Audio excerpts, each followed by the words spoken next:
Bismillahirrahmanirrahim. Assalamualaikum warahmatullahi wabarakatuh. Perkenalkan, nama saya Salsa Alia dengan NIM 220601501008 dari Prodi PPKN kelas B. Dari sini saya akan menjelaskan terkait hukum konstitusi. Nah, hukum konstitusi mengacu pada hukum yang berkaitan dengan konstitusi suatu negara. Ini mencakup penelitian, interpretasi, dan penerapan prinsip-prinsip yang diatur dalam konstitusi. Konstitusi adalah dokumen hukum yang mendasari suatu negara dan menetapkan kerangka dasar bagi pemerintahannya. Selanjutnya ada fungsi konstitusi. Yang pertama, menetapkan dasar hukum, menetapkan struktur pemerintahan, perlindungan hak asasi manusia, memberi landasan untuk hukum lainnya. Selanjutnya, menjaga supremasi hukum atau rule of law. Selanjutnya, menjaga keseimbangan dan stabilitas. Dan terakhir itu memberikan identitas nasional.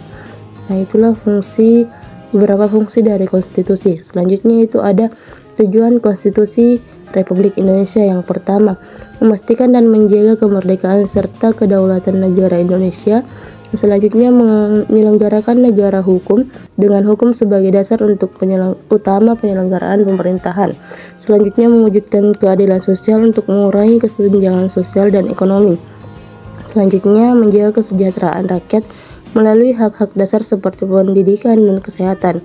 Selanjutnya, menciptakan sistem pemerintahan demokratis dengan kekuasaan berasal dari rakyat. Selanjutnya, menjaga kedaulatan di tangan rakyat dan diwujudkan melalui perwakilan.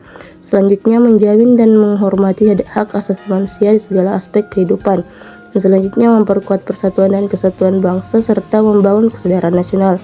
Selanjutnya, melindungi hak-hak mayoritas untuk memastikan keberlanjutan keragaman budaya.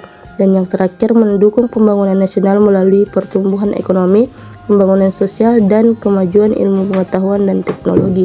Nah, itulah tujuan konstitusi Republik Indonesia. Nah, selanjutnya itu mengapa sih kita harus mempelajari dan memahami hukum konstitusi itu sendiri. Akan saya jelaskan di slide selanjutnya. Nah, memahami dan mempelajari hukum konstitusi memiliki urgensi yang universal bagi setiap orang, tidak terbatas pada kalangan akademisi atau pakar hukum. Hukum konstitusi adalah kerangka hukum dasar suatu negara yang mencakup hak dan kewajiban setiap warga negara. Pemahaman terhadap hukum konstitusi memberikan dasar pengetahuan yang penting untuk setiap individu dalam masyarakat. Pertama, pemahaman terhadap hukum konstitusi memungkinkan setiap orang mengetahui hak-hak kewajiban dasar mereka sebagai warga negara. Ini mencakup hak asasi manusia, kebebasan berpendapat, dan partisipasi dalam proses demokratis. Kedua, hukum konstitusi memberikan landasan untuk melibatkan diri dalam proses pemerintahan dan partisipasi dalam kebijakan publik. Dengan pemahaman ini, setiap orang dapat berkontribusi dalam membentuk masyarakat yang lebih baik melalui partisipasi aktif ini. Selanjutnya, yang ketiga,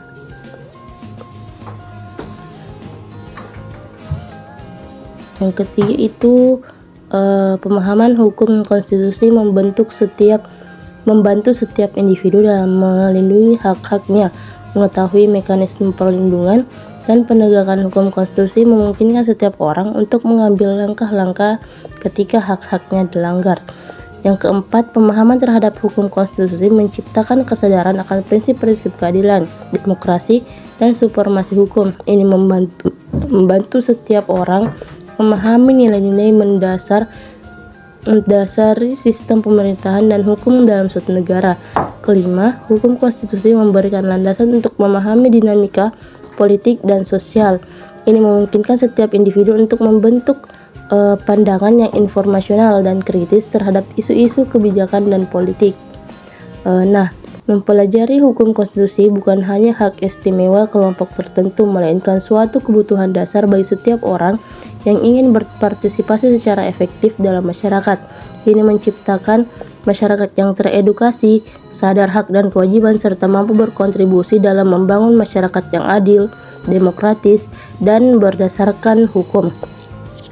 Baik, mungkin itu dari saya. Lebih dan kurangnya mohon dimaafkan. Wassalamualaikum warahmatullahi wabarakatuh.